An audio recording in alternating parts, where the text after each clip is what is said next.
আমাদের দেশে আর্থসামাজিক ক্ষেত্রে উল্লেখযোগ্য উন্নয়ন সাধিত হয়েছে। $4 ট্রিলিয়ন বেশি জিডিপি নিয়ে আজকে ভারত বিশ্বের চতুর্থ বৃহত্তম অর্থনীতির দেশ।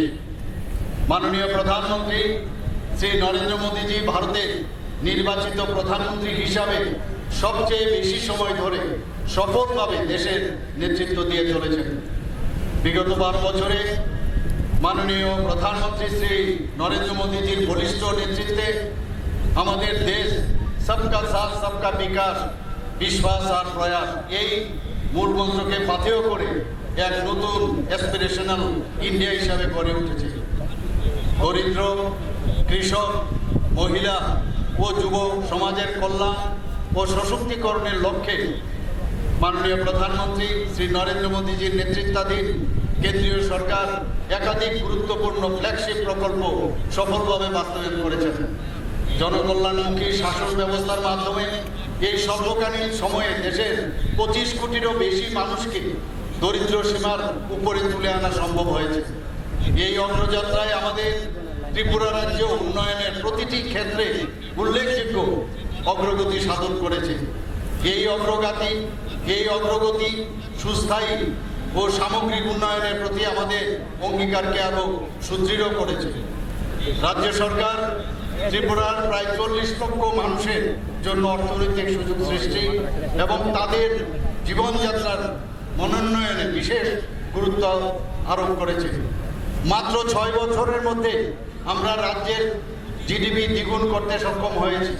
একই সঙ্গে বর্তমানে ত্রিপুরার মাথাপিছু গড় আয় দেশের মাথাপিছু আয়ের সমপর্যায়ে পৌঁছেছে। ত্রিপুরাই একমাত্র রাজ্য যেখানে রাজ্য প্রশাসনের সর্বোচ্চ স্তর থেকে পঞ্চায়েত স্তর পর্যন্ত সফলভাবে অফিস ব্যবস্থাপনা চালু করা হয়েছে। গত 1 বছর আমাদের জন্য অত্যন্ত তাৎপর্যপূর্ণ ছিল। এই সময়ে আমাদের অর্জিত সাফল্যগুলো জাতীয় পর্যায়ে বিশেষ স্বীকৃতি পেয়েছে। গত 2 বছর ধরে কমপ্লায়েন্স রিডাকশন অ্যান্ড ডিরেগুলেশন এক্সারসাইজে ত্রিপুরা দেশের মধ্যে প্রথম স্থান অর্জন করে আসছে। এই অভূতপূর্ব সাফল্যের জন্য মাননীয় প্রধানমন্ত্রী নরেন্দ্র মোদীজিও ত্রিপুরাকে অভিনন্দন জানিয়েছেন। ইজ অফ ডুইং বিজনেসের ক্ষেত্রে রাজ্য সরকারের গৃহীত বিভিন্ন সংস্কারমূলক উদ্যোগের ইতিবাচক ফলস্বরূপ ডেস্টিনেশন ত্রিপুরা বিজনেস 2026-এ দেশ বিদেশে বিনিয়োগকারীরা ত্রিপুরায় বিনিয়োগের বিষয়ে ব্যাপক আগ্রহ প্রকাশ করেছেন। এই বিজনেস কনক্লেভে রাজ্য সরকার মোট 468টি মৌস্বাক্ষর করেছে, যার সম্ভাব্য বিনিয়োগের পরিমাণ প্রায় 1,32,000 কোটি টাকা। রাজ্যের সমস্ত প্রধান ক্ষেত্রগুলোকে অন্তর্ভুক্ত করে এই মৌগুলো স্বাক্ষরিত হয়েছে। এই বিজনেস কনক্লেভে 10টি দেশের রাষ্ট্রদূত এবং হাই কমিশনারও অংশগ্রহণ করেন। সিপাহীজলা জেলা পরিষদকে দেশের শ্রেষ্ঠ জেলা পঞ্চায়েত হিসাবে নানাজি দেশমুখ সর্বোত্তম পঞ্চায়েত সতত বিকাশ পুরস্কার ভূষিত করা হয়েছে। একইভাবে 59 জেলার কাঞ্চনগড়ি গ্রাম পঞ্চায়েত সারা দেশের মধ্যে শ্রেষ্ঠ স্বাস্থ্যকর পঞ্চায়েত হিসাবে দীনদয়াল উপাধ্যায় পঞ্চায়েত সতত বিকাশ পুরস্কারে ভূষিত হয়েছে। PM জনমন এবং ধরতি আভা জনভাগিদারি অভিযানের সফল বাস্তবায়নের জন্য ত্রিপুরা সমগ্র দেশের মধ্যে শ্রেষ্ঠ রাজ্য হিসাবে স্বীকৃতি লাভ করেছে। PM জনমন প্রকল্পের সফল রূপায়ণের ক্ষেত্রে উত্তর ত্রিপুরা জেলা দেশের শ্রেষ্ঠ প্রকল্প বাস্তবায়নকারী জেলার পুরস্কার অর্জন করেছে। মিশন কর্মযোগীর অধীনে সাধনা সপ্তাহ 2026 উদযাপনকালে দেশের 1 লক্ষের কম কর্মচারী আওতাভুক্ত রাজ্যগুলির মধ্যে ত্রিপুরা দেশের মধ্যে প্রথম স্থান অর্জন করে। সাক্ষরতার হার নিয়ে দেশের 3য় সম্পূর্ণ সাক্ষর রাজ্য হিসাবে স্বীকৃতি লাভ করেছে। 2025 সালে রাজ্যে গত 20 বছরের মধ্যে সর্বনিম্ন সংখ্যক অপরাধের হার নথিভুক্ত হয়েছে। ত্রিপুরার গর্ব আমাদের রাজ্যের কন্যা অস্মিতাতে কমনওয়েলথ গেমসে 2026-এ জুডোতে দেশের হয়ে প্রথম স্বর্ণপদক জয় করে সমগ্র রাজ্য ও দেশকে গর্বিত করেছে। সুশাসন, স্বচ্ছ ও দক্ষ প্রশাসনের জন্য ধারাবাহিক সাফল্যের স্বীকৃতি স্বরূপ ত্রিপুরা গত 8 বছরে 360-এরও বেশি জাতীয় ও আঞ্চলিক পুরস্কার অর্জন করেছে। এই সম্মান ও পুরস্কারগুলি আমাদের সরকারের এক ত্রিপুরা শ্রেষ্ঠ ত্রিপুরা গড়ে তোলার লক্ষ্যে গৃহীত উন্নয়নমুখী পদক্ষেপগুলোর স্বীকৃতি। এখন আমি রাজ্য সরকারের বিভিন্ন যে সেক্টর, সেই সাফল্যগুলো তুলে আমি ধরবো আপনাদের সামনে। রাজ্যে অর্গানিক ফার্মিং দ্রুত সম্প্রসারিত হচ্ছে। ইতিমধ্যে 26,800-এর বেশি কৃষক অর্গানিক ফার্মিংয়ের সাথে যুক্ত হয়েছে। গত বছর প্রধানমন্ত্রী কিষাণ সম্মান নিধি প্রকল্পের আওতায় 2,30,000 কৃষকের ব্যাংক অ্যাকাউন্টে সরাসরি আর্থিক সহায়তা পৌঁছে দেওয়া হয়েছে। কিষাণ ক্রেডিট কার্ড প্রকল্পের মাধ্যমে 56,600 কৃষককে মোট 435 কোটি টাকা ঋণ প্রদান করা হয়েছে। এছাড়াও 1,05,000 কৃষককে প্রধানমন্ত্রী ফসল বীমা যোজনার আওতায় আনা হয়েছে। মুখ্যমন্ত্রী প্রাণী সম্পদ বিকাশ যোজনার অধীনে 30,414 জন সুবিধাভোগীকে সহায়তা প্রদান করা হয়েছে। পাশাপাশি প্রাণী পালক সম্মান নিধির আওতায় 5,000 প্রাণী পালককে সম্মানিত করা হয়েছে। রাজ্যের মাংস উৎপাদন ক্ষেত্রেও আরও শক্তিশালী করার লক্ষ্যে শূকরের মধ্যে কৃত্রিম প্রজনন অর্থাৎ আর্টিফিশিয়াল ইনসেমিনেশন প্রযুক্তির ব্যবহার শুরু করা হয়েছে। ডেয়ারি ক্ষেত্রের উন্নয়ন ও দুধ উৎপাদন বৃদ্ধির লক্ষ্যে Gomati cooperative milk producers union limited, প্রাণী সম্পদ বিকাশ দপ্তর এবং ন্যাশনাল ডেয়ারি ডেভেলপমেন্ট বোর্ডের মধ্যে ত্রিপাক্ষিক মৌস্বাক্ষরিত হয়েছে। প্রাণী পালকদের আর্থিক সুরক্ষা নিশ্চিত করতে প্রাণী বীমা কর্মসূচিতে রাজ্যের 21,311টি প্রাণীকে বীমার আওতায় আনা হয়েছে। রাজ্যের মৎস্য উৎপাদনের বৃদ্ধির লক্ষ্যে ডঙ্গুর জলাশয় ও সীতাছড়া লেকে বৃহৎ পরিসরে কেজ কালচার পদ্ধতিতে মৎস্য চাষ শুরু হয়েছে। মৎস্য চাষীদের সামাজিক ও আর্থিক সুরক্ষা নিশ্চিত করতে 1,10,659 জন মৎস্য চাষী ও মৎস্যজীবীদের গ্রুপ অ্যাক্সিডেন্ট ইন্স্যুরেন্স প্রকল্পের আওতায় আনা হয়েছে। প্রধানমন্ত্রী মৎস্য সম্পদ যোজনায় আওতায় কৈলাস শহরের 17 মিয়া হাওর এলাকায় রাজ্যের প্রথম ইন্টিগ্রেটেড একুয়া পার্ক স্থাপন করার প্রক্রিয়াধীন। পরিবেশের ভারসাম্য রক্ষা এবং গ্রামীণ জীবিকার উন্নয়নে রাজ্যে বাণিজ্যিক মাছ চাষ, বনায়ন এবং সারিভিত্তিক বৃক্ষরোপণের মতো বিভিন্ন উদ্যোগ গ্রহণ করা হয়েছে। রাজ্যভিত্তিক গণবৃক্ষরোপণ কর্মসূচিতে মাত্র 5 মিনিটে 10,47,000 গাছ লাগিয়ে রেকর্ড সৃষ্টি করা হয়েছে।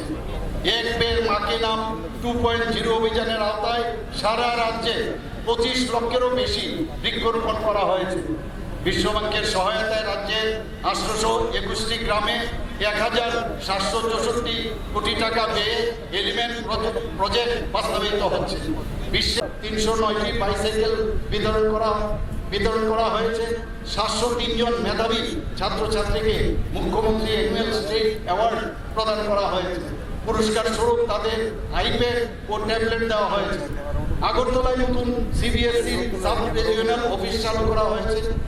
2026-27 শিক্ষাবর্ষ থেকে নলছড় গভর্নমেন্ট উইমেন্স ডিগ্রি কলেজের পঠন পাঠন শুরু হয়েছে। উইমেন্স কলেজকে ত্রিপুরা গভর্নমেন্ট উইমেন্স ইউনিভার্সিটিতে উন্নীত করা হচ্ছে। Tripura institute of technology K technical ইউনিভার্সিটিতে উন্নীত করা হচ্ছে। রাজ্যে উচ্চশিক্ষার পরিসরকে আরও বিস্তৃত করতে 4টি বেসরকারি বিশ্ববিদ্যালয় প্রতিষ্ঠার জন্য প্রয়োজনীয় আইন প্রণয়ন করা হয়েছে। বিজ্ঞান শিক্ষা ও সচেতনতা বৃদ্ধির লক্ষ্যে আগরতলার সায়েন্স সিটিতে 12 ডায়ামিটার বিশিষ্ট ডোম আকৃতির ডিজিটাল প্ল্যানেটোরিয়াম স্থাপন করা হয়েছে। জৈব প্রযুক্তি ও পরিবেশ সচেতনতা বৃদ্ধির লক্ষ্যে রাজ্যে 222টি ডিএনএ ক্লাব এবং 6টি বায়ো ভিলেজ স্থাপন করা হয়েছে। 2026-27 অর্থবর্ষে আরও 50টি ডিএনএ ক্লাব স্থাপনের কাজ শুরু হয়েছে। মুখ্যমন্ত্রী দক্ষতা উন্নয়নের প্রকল্পের আওতায় 12,000-এরও বেশি যুবক যুবতীর প্রশিক্ষণ সম্পন্ন হয়েছে। তাদের মধ্যে 2,200 জন চাকরি লাভ করেছে। Dhaleshwar Ramakrishna mission school of language এবং সেন্টার অফ হিউম্যান এক্সিলেন্স স্থাপনের উদ্যোগ নেওয়া হয়েছে। উড়িষ্যার ওয়ার্ল্ড স্কিল সেন্টারের সহযোগিতায় ত্রিপুরায় ওয়ার্ল্ড স্কিল সেন্টার ও এমপ্লয়াবিলিটি হাব গড়ে তোলা হচ্ছে।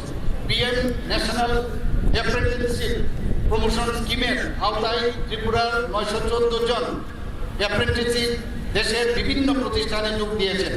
ত্রিপুরা রুরাল লাইভলিহুড মিশনে গ্রামীণ মহিলাদের আর্থিক ও সামাজিকভাবে স্বনির্ভর করে তোলার লক্ষ্যে আজকে প্রায় 4,96,500 গ্রামীণ মহিলাকে 55,693টি স্বসহায়ক দলের আওতায় সংগঠিত করা হয়েছে।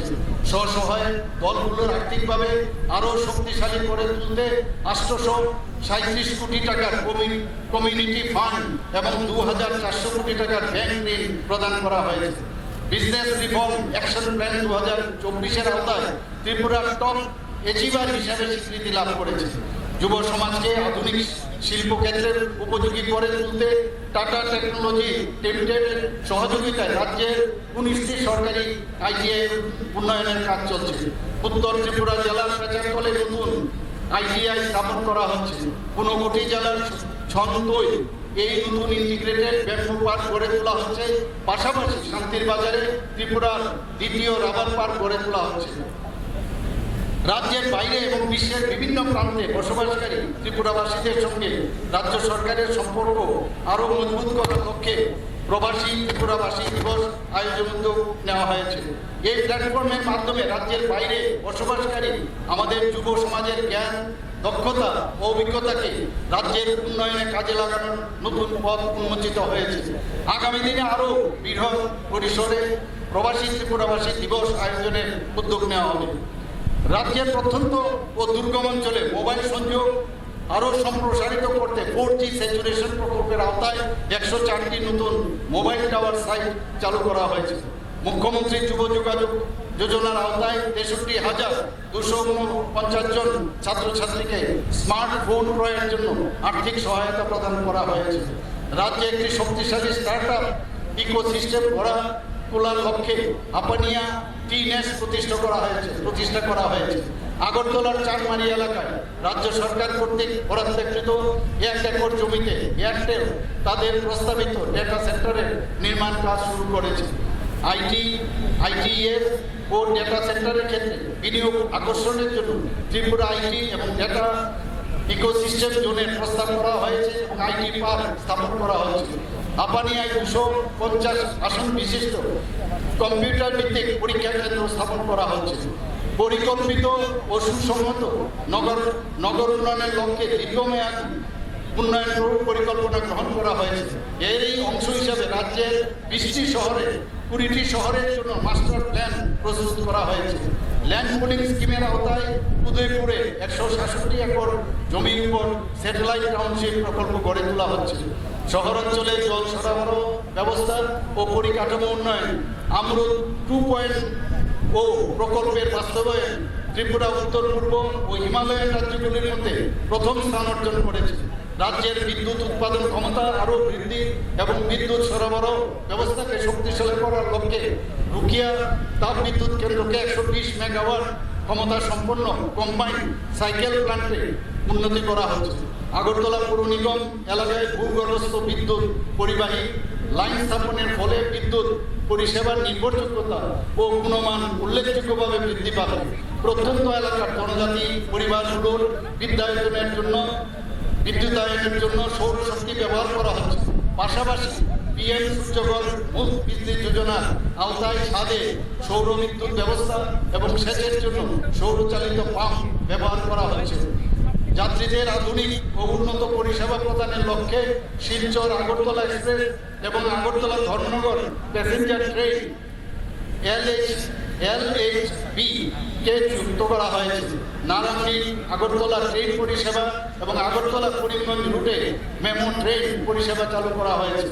অমৃত ভারত স্টেশন স্কিমের আওতায় আগরতলা ধর্মনগর কুমারঘাট ও উদয়পুর রেল স্টেশনের আধুনিকরণ করা হচ্ছে।